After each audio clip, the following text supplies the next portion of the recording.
I want to start by first addressing our fans. And I want to say on behalf of the coaching staff, management, and the players, I want to echo Mr. Tannenbaum's apology for our failure to deliver this year. We had a good first half. I'll talk more about the season, but we didn't deliver at the end. And I think our fans, we have the best fans in the National Hockey League and all of pro sports, and we need to deliver more. And that loyalty needs to be rewarded. So I want to echo Mr. Tannenbaum's comments to start. If you look at the season, I think there are a lot of things we can be excited about as far as going forward, but basically you go back to February 6th. At that point, we're in 6th place in the East and chasing the 5th team, actually looking at the schedule to figure out when we could catch the team one spot ahead of us and then catch the next team up above them. And that's when the wheels fell off, and we went into a spiral. Didn't come out of it. We have a real young team, and I think that showed. And from then on, it was just a slide into a non-playoff position. And we've played partial seasons since I've been here, and it's time for this team to play a full season, not to play 30 good games or 40 good games, or talk about if you combine this half with that half, that's not going to fly anymore. The product needs to improve for the entire season. My plan for building this team has not changed. I think making the coaching change and having the coaches in here for an extended period of time is important. We're not starting from scratch in training camp. My view on how hockey teams are built and how hockey games are won has not changed. I still believe that big physical teams win hockey games, and if you have two evenly matched teams from a skill perspective, the bigger team's going to win. We need to get bigger. That's my top priority as far as overall priority. Positionally, we have to look at the goaltending. It wasn't good enough this year. I think that James Reimer is the real deal. I think that we can still plan on him being a number one guy, but we have to look at if we can bring in a guy that gives us more options and more performance right from the get-go next year. Lotteries tonight. Obviously, it's when you're at the draft lottery, it's a nail-biting time, but it's also a time of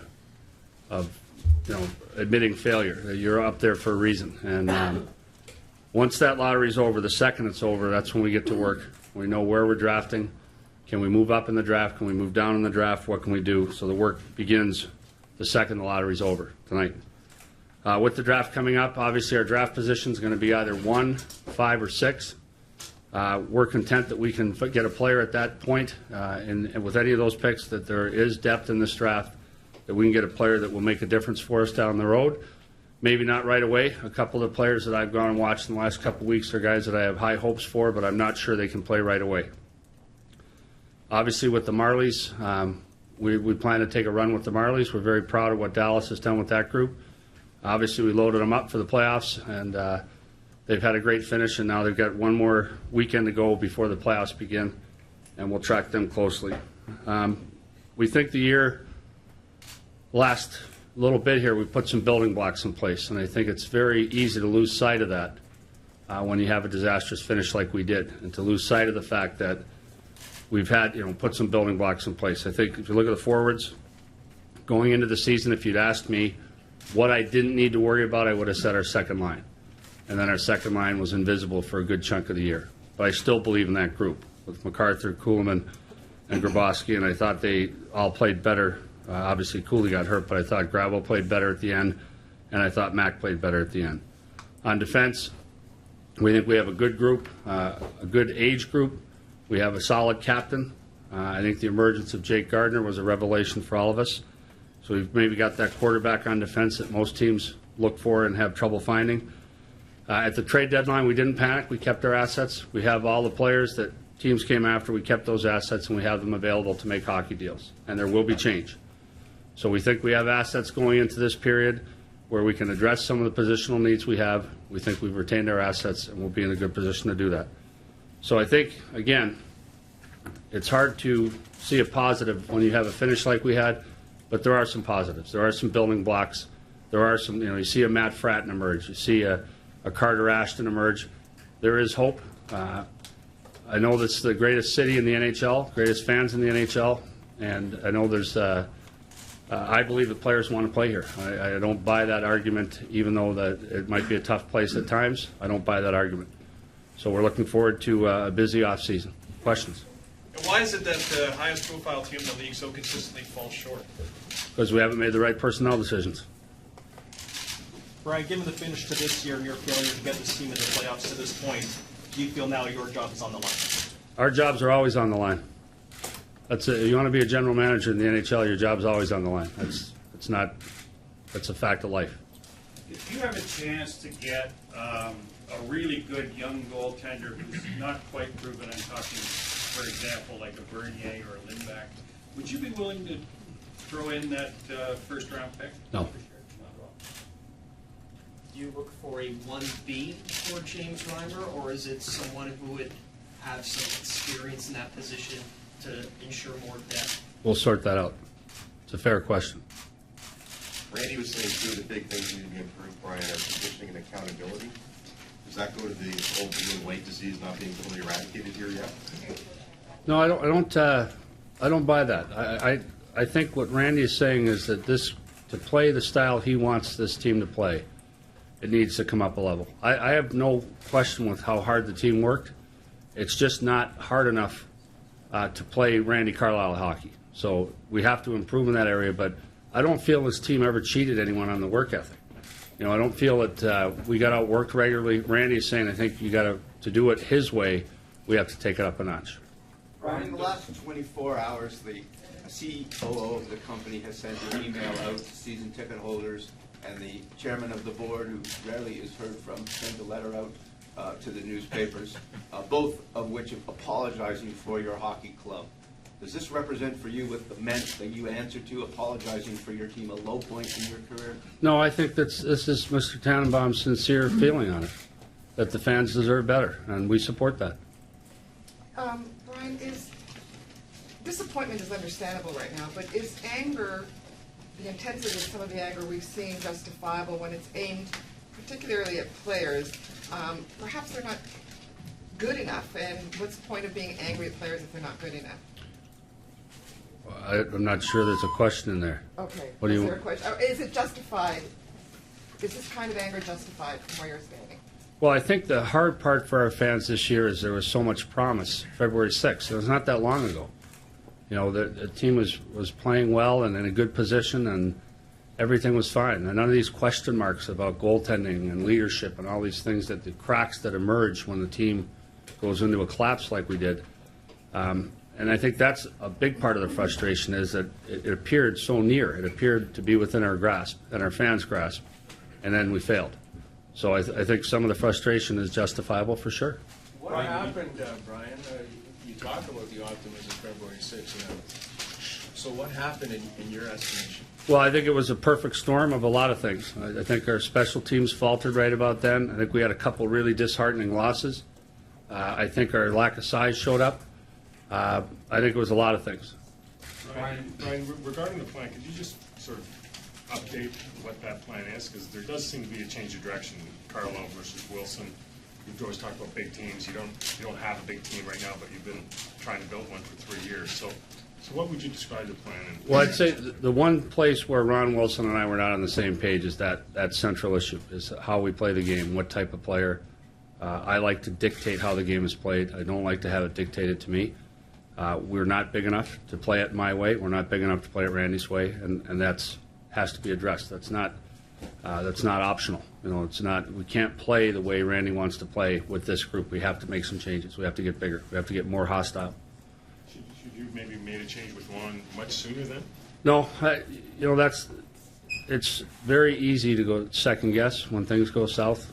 But when Ron did a good job with this team, and when it faltered, I felt that it was time to make a change. And I'm glad we made the change when we did, so that Randy's not starting from scratch. But I didn't sense that it was time to make a change before that. No. Right. Just to flesh that out a little bit, Brian, because that's something that fans are going to be very confused with. They would say, well, the general manager and coach obviously have to be on the same page. You said it when you fired Ron, you said it again today, that you weren't on the same page in something that you really believe in. So what was the point in having Ron Wilson as your coach in the first place? First off, I felt Ron Wilson did a good job coaching this team. And I feel if you're going to fire a coach, you should first give him the assets where he has a chance to win. And when we got the team in place and did win, everything was fine. No one was screaming for the coach's head in January, February. I think it took a rapid turn, and we made the change. That's what you do in this job. You react to what happens. And in my mind, it was the appropriate time and not before. So you're saying that you gave Ron the players that he felt would play his style, and maybe you compromised a little bit on that fact just to appease Ron's way of playing? No, I didn't say that. You can say that if you want. Brian, does a shallow free agent pool make for a maybe more volatile trading market as we approach the draft? The impact, I mean, if you look at free agency, obviously, we've avoided doing those wonky contracts that I think are cap circumvention, and it's cost us a couple of players. That's not going to change. I think I intend to address the positional needs the old-fashioned way, which is through trades, not through free agency. I don't, looking at the pool, I can't see a lot of impact there. Brian, when you say you echo Mr. Tenenbaum's apology, should fans take that as a personal apology from you as well? I said what I said. Brian, is the first line center a priority for you again this offseason? Well, I'd say I think Tyler Bozak made great strides, but I would say for us, goaltending and a number one center would be the biggest positional needs. Brian, when you change a coach mid-season, you're obviously hoping that you get even some kind of a boost from the team. I know when you made the change, you were talking about how it was already free-falling. Were you surprised that it didn't recover much at all? No. The last part? Coaching changes don't historically make a big difference. Like Ken Hitchcock's an aberration. He had a dramatic impact and a long-lasting one. But if you go back and look at it, I've done it over the years, coaching changes seldom, the problems are more systemic than just the coach. And it should be pointed out, too, that, that the coaching change, from my perspective, if you go historically, go look it up. It hasn't had an immediate impact. But to me, it was important we make that change and get Randy's system in place before the season ended. So in some ways it was obviously good in that way, but more of a challenge for Randy to come in because when you're a coach, you want to get that instant success. But he was in a situation where there really wasn't much he could do, was there? Right. Brian, Leaf fans pay the highest tickets in the league. What do you offer them to come back next year? I think I've already addressed that. As far as I think we've put building blocks in place where people that follow the team can see the progress that's been made despite our finish. One of our changes, are you going to plan on shipping some big contracts to the minors through waivers, and do you have the support of the people above you to do that sort of thing? Well, you're assuming we're going into a new CBA. You're assuming you'll still be able to do that. I'm not sure that that's the case. Brian, The you talk GM about the knows youth of there the were group. eight- sorry, Go ahead, sir. bro. You talk about the youth of the group. Do you have to bring in some veteran leadership to help Dion? I think we might have to, yes. Yeah, there's not. I agree with Randy's assessment of it. We need to support Dion, not in any way replace him. I think we got the captain that we were hoping to get. I think the way Randy matches defense pairings up, the job Dion did shutting down the top forwards on other teams was largely unnoticed, but not by us. And he's a ferocious competitor and a good leader. Brian, I've been fortunate. I've had some really good captains, and I'd put Dion up there with any of them. Brian, this is 4 years in a row you've sat out here at the end of the season, you talked about the disappointment of making the playoffs. Do you have to make the playoffs next season? Is it mandatory? I want to make the playoffs every season. I was in the playoffs 7 straight years before I got here. This has been agonizing. I'm sure you can see it in my face. I haven't slept in a month, 2 months. If fans think they're disappointed, I can assure you the general manager is far more disappointed. And whether we have to make the playoffs, that's ownership's right and prerogative, and you can ask someone in ownership. Brian, I guess one thing, given that you have missed the playoffs since you've been here, do you feel that you need a playoff spot to begin building, or is there a sense of frustration that I think people are frustrated despite missing the playoffs, you don't have those kind of marquee rewards you get from missing, be it elite young drafts or whatever it might be? This notion of making the playoffs, I said this before. We could have made the playoffs last year. We could have made the playoffs this year. We could have traded first round, this pick that we have in the draft, we could have traded that, gotten a 30-year-old, somehow squeak in. I'm not interested in making the playoffs unless it's as part of a championship. That's the goal here, and it seems a mile away. I understand that. I can see people shaking their heads, but that is the goal. Not to get in the 8th spot, get your ass kicked, and then stand up here and say, yeah, but we're in the playoffs. I'm trying to build a championship team here, and that's very hard to see today. But the building blocks, the keys that you need, the Phil Kessels, the Joffrey Lupos, the Jake Gardners, the Dion Phaneufs, the second line, all those things have been put in place. And that's what can't be overlooked as you analyze and dissect a season. Even a season that's marked by failure, I think we're going in the right direction in terms of building for the future. It's just very hard to see that today. Why has that task, Brian, been more difficult than I'm sure you would have imagined 3.5 years ago? Well, it's not easy to fix a team that's broken. It's not.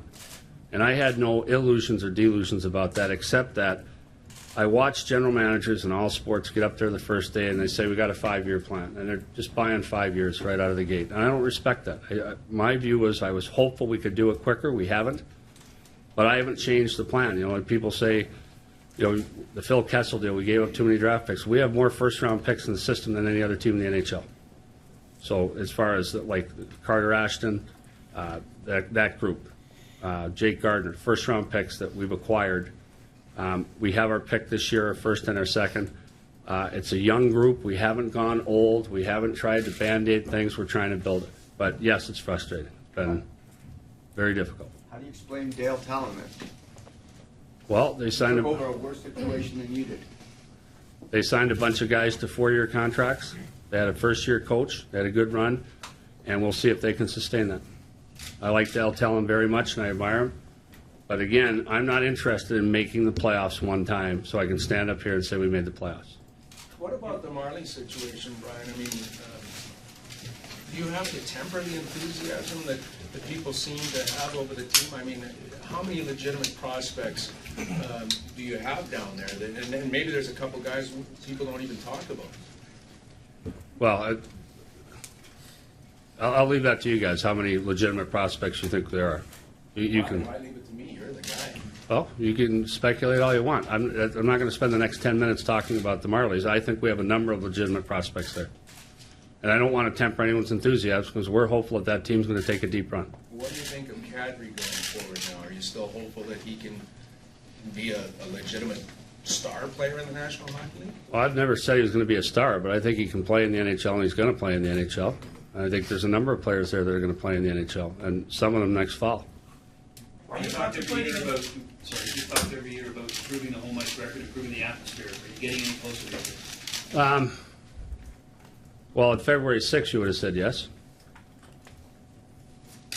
So, I mean, in my mind, it's really 2 seasons.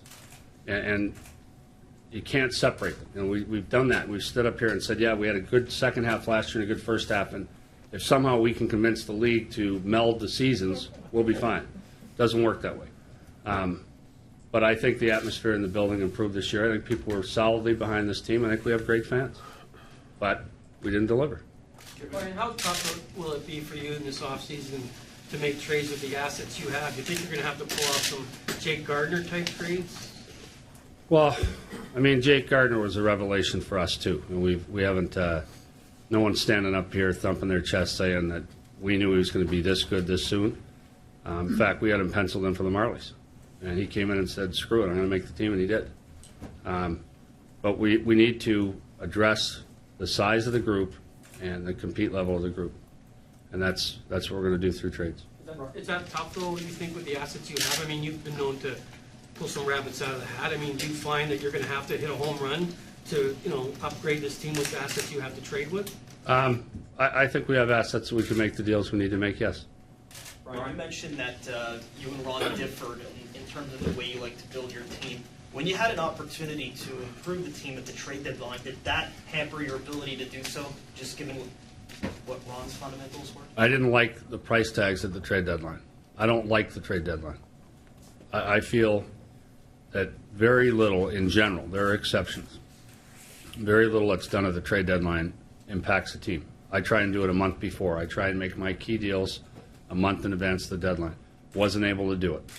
And at the deadline, to me, everything we got offered was either stripping You know, so we got a first-round pick offered for Clark MacArthur from a team that would pick 26 to 30. And our fans wait for 3 more years till that player, if he turns out to be a player, our fans wait for 3 more years. I said, no, I'm not doing it. And I didn't like the price tag on the rentals. Second and third round picks for guys that might walk at the end of the season, I didn't like the price tags. And we made a conscious decision, we're going to do the right thing for the organization long term and keep those assets. No panic and no stepping back. We're not stepping back and trading 3 guys for first round picks and make our fans wait.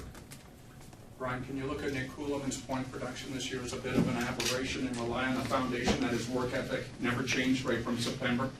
Well, his work ethic doesn't change. I mean, even something the media won't see or fans won't see is, you know, the day after he got his finger splinted, he's doing more work in the weight room than anyone. You know, he could have taken a couple days off. No one would have said a word. He's in there throwing the weights around on his shoulders because he couldn't hold the bar. So he's doing squats. That's the kind of kid he is. His offensive production this year, you know, that talk about a dry hole. It was a disaster. Nothing worked for him. He looked like he was using my hands some nights instead of his own. That's not good. But I think we can count on him to bounce back to closer to what he produced last year. Same with Clark, same with Grabo. Will you look at making any front office changes? No. How much of the roster do you think you have to change, Brian, when we remember that this isn't a team that was fighting for the conference title all season and suddenly fell to 9th. It was a team that was scratching and clawing to stay in 8th and fell to 12th or 13th, whatever it is. Is there a number in mind that you think, okay, No. 20 players? No, it's a fair question, but I don't have the answer. Brian, given your penchant for big players, for truculence, how angry were you in that 8-0 game against Boston when it looked like your team was being intimidated by the Stanley Cup champs? I was not pleased with that. That to me is, I like teams that go into buildings and dictate how games are played, not get dictated to. And that's going to change. And I was very unhappy with that game. If you look at anything that you did or said in the years leading up to now that you might have done differently. For instance, I think I remember a news conference like this, one of the first ones, where you talked about the playoffs and you talked about how you were going to take this team there. And I'm curious, in a market like this, if people need to hear a bit more of the patience, the Pittsburgh model, or the other teams that struggled for years. What's the Pittsburgh model? Well, they struggled for years and got draft picks. They got a lottery. They won a goddamn lottery. They got the best player in the game. Is that available to me? Should we do that? Should we ask the league to have a lottery this year? And maybe we pick first? The Pittsburgh model, my ass. I mean, they got the best player in the game in the lottery. Ray Shero's done a good job. He's an excellent GM and he's a friend of mine, but I love when people talk about the Pittsburgh model. The simple fact is they got the best player in the draft. We came in second that year in Anaheim. We got Bobby Ryan out of that. Impact player, good player. They got Sidney Crosby in the lottery. So are there things that I wish I'd said differently? You guys can dissect those. When I get up here, I try and answer honestly, and I'm not a patient person. I was born impatient, and I'm going to die impatient. I don't like what's happened here. I don't like our lack of progress. Obviously, I'm driving the bus. I'm ultimately responsible. I'm not happy with where we are today. I thought we'd be farther ahead than we are right now. What's your preference for a goaltender? Are you going to, when you say you're going to make changes through trades, is your preference to trade for an established goaltender to compete with Reimer, or would you prefer someone younger? That question's been asked, and I don't know what the answer is. We'll have to see what the options are and what the price tags are. And everyone's assuming at the trade deadline that we didn't try to address the goaltending issue. We did. Why did you think, in retrospect, then going into the season, that you hang your hat on James Reimer? Because a lot of people said right off the hop, oh, geez, he needs some help. In retrospect, was that your biggest mistake that you made this year? Was anyone complaining about James Reimer before he got blindsided by Brian Giunta? That was 5 games. No. So, no, I don't. I think James Reimer's the real deal. And I think what happened this year was he got run from the side, got a concussion, and I think it affected his play. Now that, again, we get back to concussion-like symptoms, the most recent medical advice he's gotten is that it's not a concussion, never has been a concussion, it's a neck issue. But it affected his play. And no, I think he's a real deal. But 5, yeah. 5, you said you feel in retrospect he needs some help. Yeah, next question. I was just going to say, where does that leave the monster? It doesn't sound like I told the Monster that once we address his situation, I mean, he saved our season when we were in it, as far as stepping up when James got hurt. I told him he's the first person that deserves to know what our intent is with the goaltending position, and we'll let him know as soon as we map that out.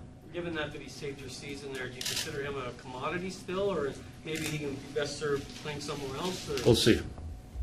See.